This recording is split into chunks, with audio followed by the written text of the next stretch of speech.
My name is Karen. I married my husband, whom I met at a university mixer at the age of 22, and we are now in our 8th year of marriage. We both love our jobs, and we don't have any children yet. We do have some desire to have kids eventually, but in this day and age, we wanted to work full-time as long as we could. Our jobs kept us both busy, and while we couldn't call it a life of misconnections, we both often worked late, and given that we've been together for 12 years since our university days, there wasn't exactly a daily mood of eager baby making. What's more, we currently live in New York, but my husband has told me that he intends to take over his family business in the future, so it's decided that we will return to his hometown in rural Nebraska. I had agreed to this. I was starting to think that it was time to start considering our future. I was, of course, feeling some pressure due to my age, but for now, I wanted to prioritize my current life as a career woman in the city. I get along well with my husband's parents, and I just had a phone call with my father-in-law the other day. Normally, in-laws would be asking about when we are going to have children, but they don't. Instead, they always show their consideration by saying things like, "Karen, our son can be quite selfish, isn't he? Thank you for looking after him." I felt that even if we move to rural Nebraska in the future, we can get along well with his parents. So for now, I was determined to fully enjoy my life and work in the city. Then, one day, as usual, when I returned from work, unusually, my husband had come home earlier.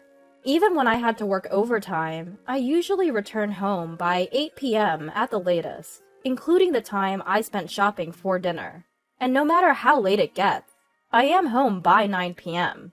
But my husband sometimes comes home past midnight, so I couldn't help but blurt out, "Oh, that's unusual." That day, I did some shopping at the supermarket and got back home at 9 p.m. It's rare for my husband to be home at this hour, and the atmosphere was gloomy. He was sitting on the couch, silent and brooding. Had something happened? "Welcome home." He doesn't even respond when I talk to him. "What's wrong? Are you feeling unwell?" I tried talking to my husband, who was sitting on the couch, several times, but he didn't respond, so I decided to start preparing dinner.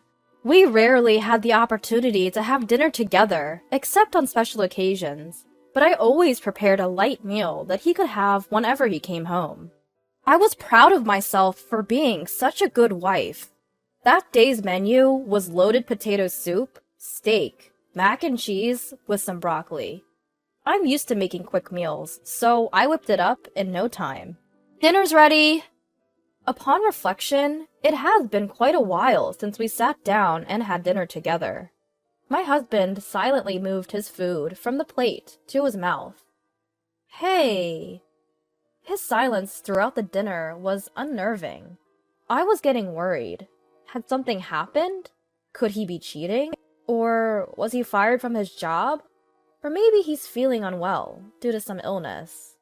Worried, I put my fork down and asked, "What's wrong? You're awfully quiet. If something has happened, you should tell me. If there's something you want to say, then say it clearly."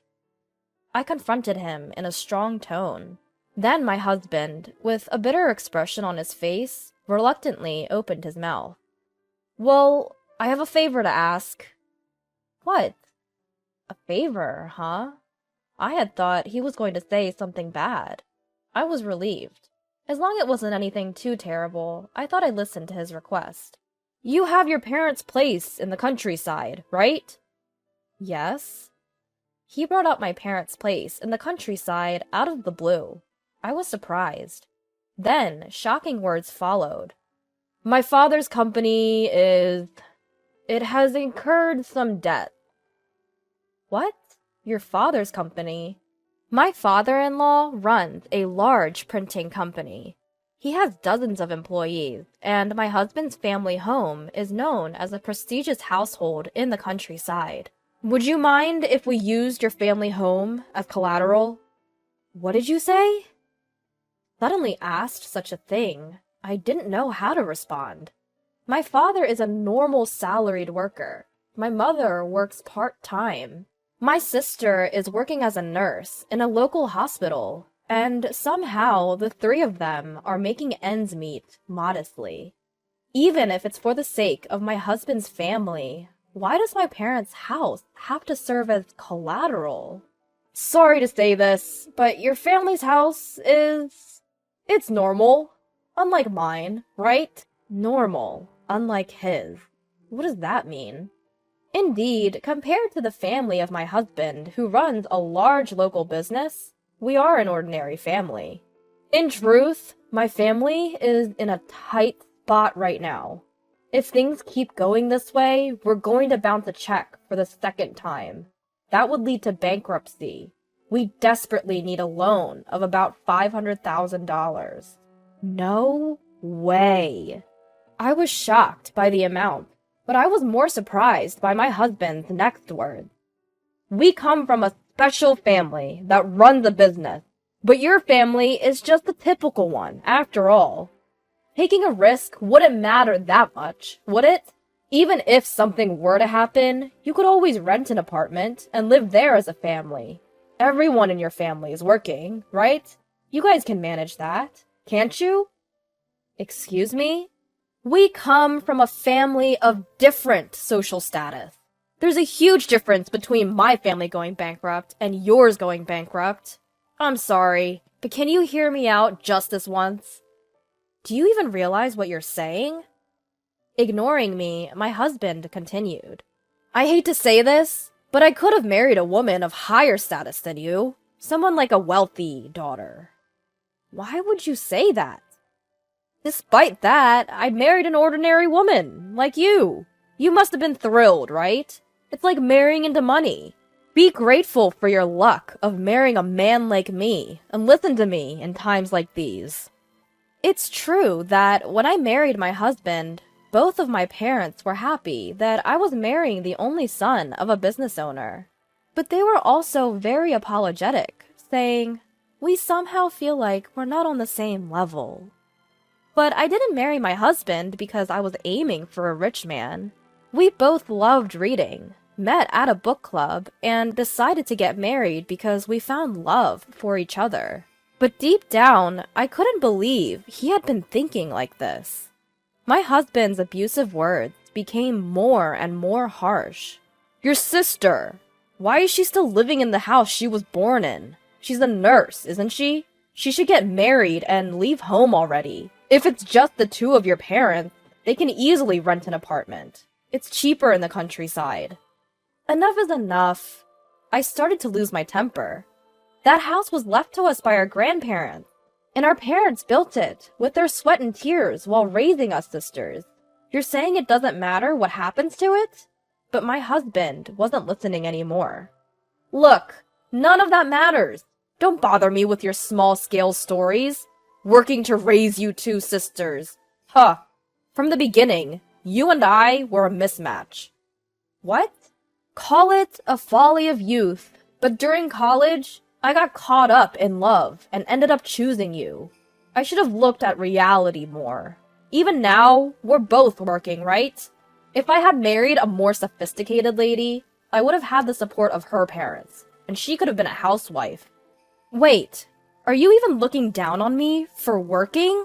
And it's not like you're at some top-notch company. You're desperately clinging to a regular job, looking so poor. Do you even know what you look like? You say you're busy with work. I don't know what kind of job that is, but you rush around every morning to bring home such a low salary. You even cut your hair short because of it. You were cute when we first met because you were young, but now you lack charm.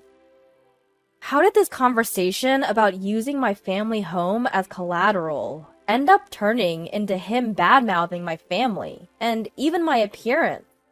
Even if his emotions are getting the best of him because of his family situation, he's far across the line. Still, my husband went on.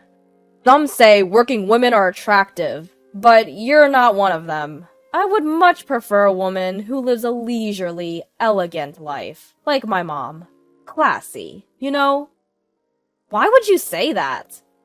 I couldn't hold back my anger anymore as my husband began to completely negate me. If you don't want to get divorced, put up your parents' house as collateral. I'm still young and have the right to choose another woman.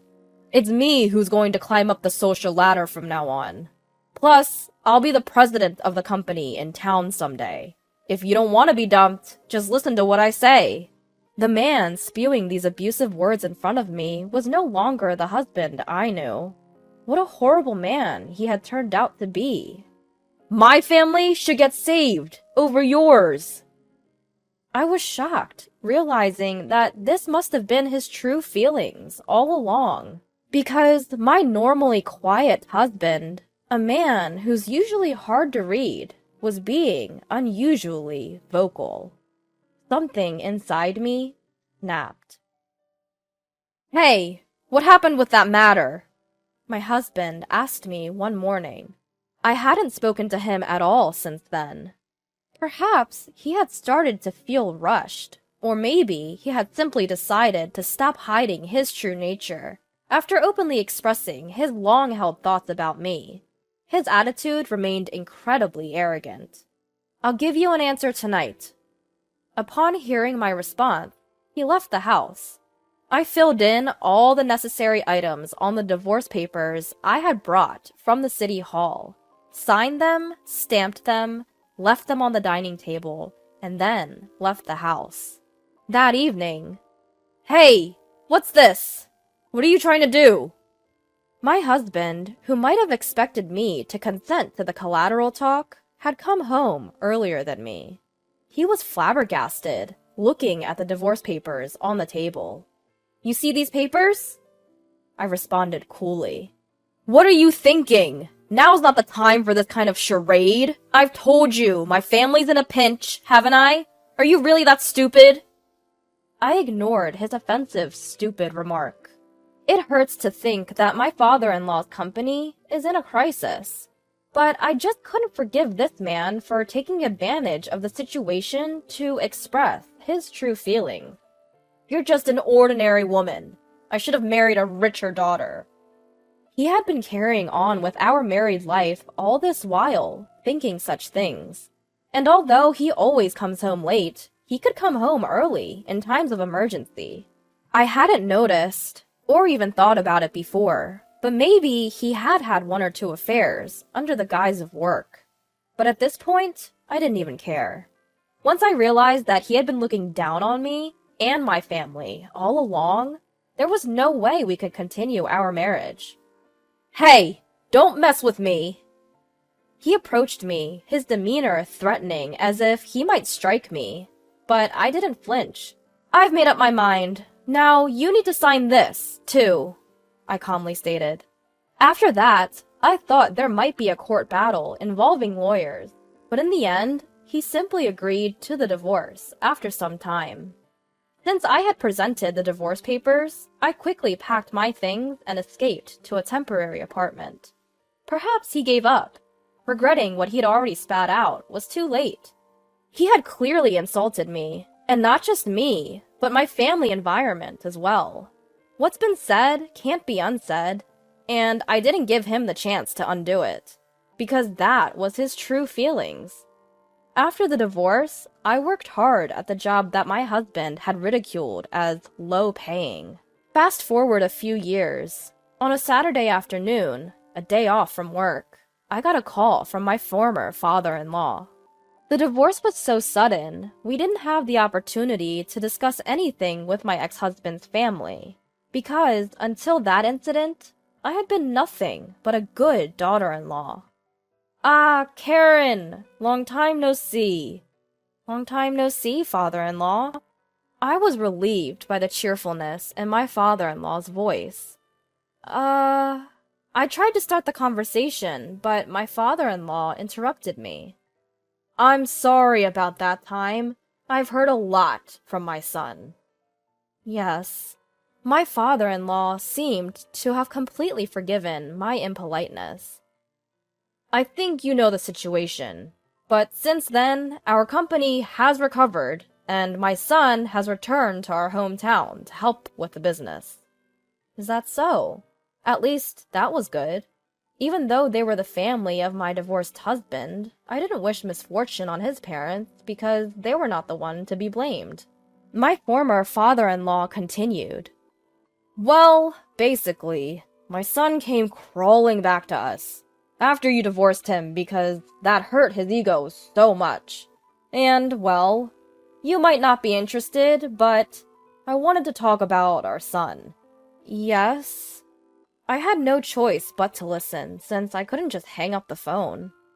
Since that time, he's been really down in the dumps. He's simply unmanageable. Really.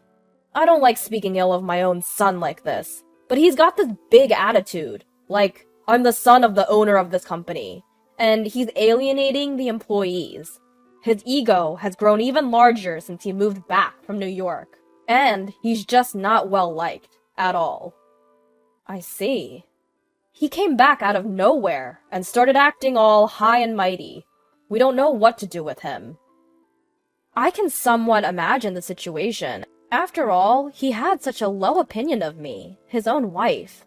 He probably looks down on the employees of his father's company as mere servants.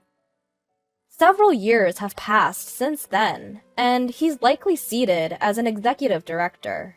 His personality has probably warped further, making it impossible to handle him. I see. We caused a lot of trouble for you. Anyway, Karen, this might be odd for me to say, but I hope you find true happiness. I know my son has been a real handful. That's not true at all. I hope you stay well, too. After hanging up the phone, I was relieved to know that his company was doing fine, and I couldn't help but envision what my ex-husband might be like now. But my imagination only lasted for a minute or two. Right after, I received a text from my current boyfriend. I've chosen the restaurant for tonight. Here. There was a link to an upscale sushi restaurant in the iMessage. Got it! See you at 6 p.m. I replied, and started thinking of what to wear for our date tonight. Since then, I've worked hard and been promoted, and quite unusually for my company, I've made it to the executive's position, a rare achievement for women. My salary has increased considerably from before, and I'm comfortably living on my own. I've been able to save money successfully, and I was even able to gift a new car to my parents back home. My younger sister found a good man, got married, and is living happily in our hometown. And currently, I'm dating a man I met through work with the intention of getting married. He's a kind-hearted and wonderful man who, like me, comes from a normal upbringing.